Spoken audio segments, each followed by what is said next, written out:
Prevention டே அப்படின்னு சொல்லிட்டு ஒரு டேங்க. இது வந்து தண்ணியில் மூழ்கி இறந்து போகிறாங்க இல்லையா, அவங்களுக்காக உருவாக்கப்பட்ட ஒரு தினம் தான் இது. சாதாரணமாக நடக்கிற ஒரு விஷயந்தான். உலகத்தில் எங்கேயோ ஒரு இடத்துல ஆக்சிடென்ட் நடந்துட்டு தானே இருக்குது அப்படின்னு நம்ம நினச்சிட்டு இருக்கோம்ல. பட் ஆனால் உலகம் முழுக்க வருஷத்துக்கு கிட்டத்தட்ட 2,36,000 பேர் இறந்துக்கிட்டு இருக்காங்கன்னு சொல்லிட்டு வேர்ல்டு ஹெல்த் அசோசியேஷன் அறிவிச்சிருக்கிறாங்கப்பா. அதுவும் இல்லாமல் பார்த்தீங்கன்னா இந்த காயங்கள் சம்மந்தப்பட்டு, அதாவது ஆக்சிடென்ட் முறையில் பார்த்தீங்கன்னா இந்த மாதிரி தண்ணியில் மட்டுமே இறக்குறது வேர்ல்டு வைடில் 7% இருக்குது அப்படின்றது எவ்வளோ பெரிய பிரச்சனை அப்படின்றதுனால தான் இதுக்காக ஒரு டேவை இது விழிப்புணர்வு ஏற்படுத்தணும் உருவாகியிருக்காங்க. மோஸ்ட்லி பார்த்தீங்கன்னா இந்த பசிபிக் பெருங்கடல்களில் அந்த பகுதிகளில் தான் பார்த்தீங்கன்னா அதிகப்படியான இந்த இறப்புகள்ன்றது இருக்கான்.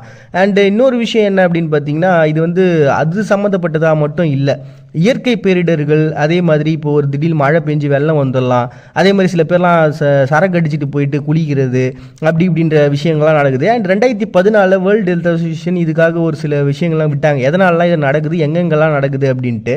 பெண்களை விட